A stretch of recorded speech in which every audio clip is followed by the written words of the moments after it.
There is no doubt about it that we can all thank both Jon Favreau and Dave Filoni for literally saving the Star Wars franchise and really paying respect to the Star Wars fandom by reuniting everybody around the world and really closing in that divide that was caused by Kathleen Kennedy. This is Mike Zero. Make sure to subscribe if you're new to the channel for future Star Wars content. Now, one thing about Jon Favreau is that we do know that this is a man of passion. He really loves what he is doing, both as a creator and as a Star Wars fan at heart. I'm sure that you guys saw that little BTS video of him on the set with George Lucas and the Grogu puppet.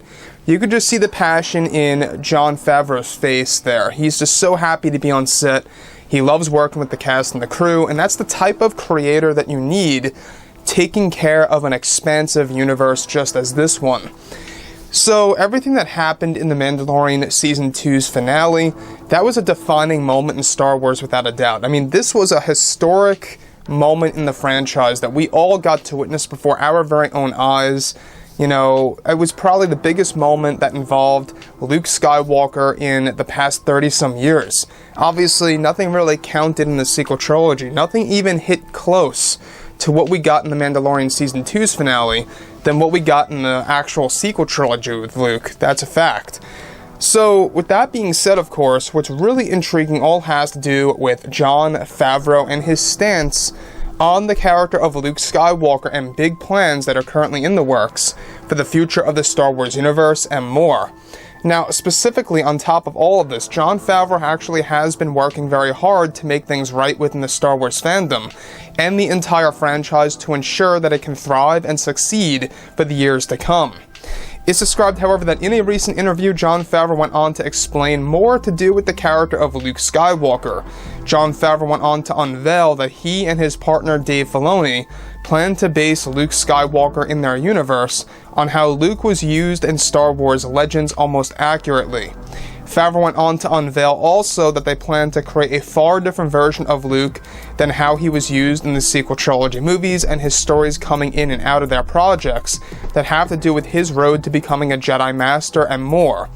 Favreau also revealed that he plans to evolve Luke Skywalker in other projects in unique ways and unexpected ways as well for the fans to enjoy. Favreau states that he and Dave Filoni will be handling the important characters moving ahead in the franchise, such as Luke, Ahsoka, Vader, and others, and that big revelations are coming our way between both Luke Skywalker and Grogu, and what's to come for Mando Season 3 and other seasons that are currently in the early development phase. So, this is a big deal. Let's stop right here for 1 second. Now, Luke Skywalker, at the end of the day, alright, there's no doubt about it that the Skywalkers are what sell in the Star Wars franchise. I mean, this is a given, right?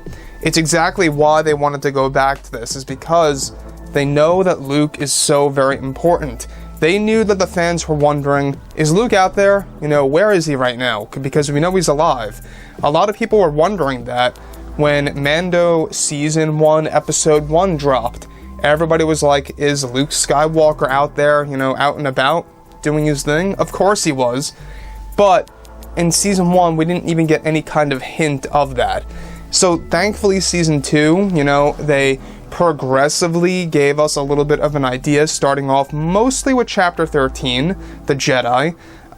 In that episode, you know, we hear Ahsoka Tano say of how, you know, there's not all that many Jedi left, and you know, bring Grogu up to the rock and he can maybe call them or call somebody and maybe a Jedi will reach him.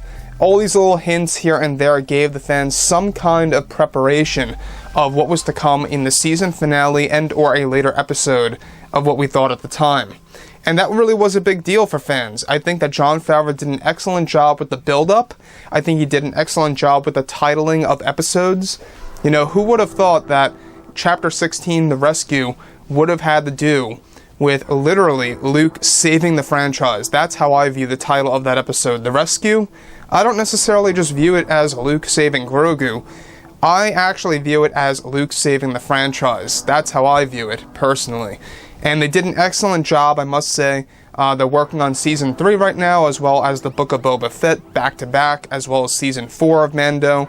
That's in an earlier phase of development, so we're not going to be seeing that until 2023, sadly. but that's going to be a big season because that's also going to have a massive time jump again, you know, after season 3. That's going to be Jon Favreau's style, by the way.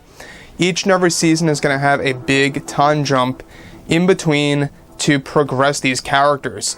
And that's obviously Jon Favreau's way to kind of like pass through this 30-year time gap in between the end of Return of the Jedi all the way up until the very beginning of The Force Awakens. He could go that far if he really wanted to. So, like I've said before, I think that Favreau and Filoni know exactly what they're doing. This may sound ridiculous, but I like to call it the Favloni universe of what's to come. They're doing an excellent job. I think that they're doing, you know, a lot of work, and I think that they're going to succeed. So, like I've said before in the past, guys, you know, drop a comment below. Let me know anything about all of this in the comments, and if you guys did enjoy the content for today, do make sure to drop a thumbs up on this video to support the channel. I thank you all so very much for the kind support, and I'll catch you guys next time.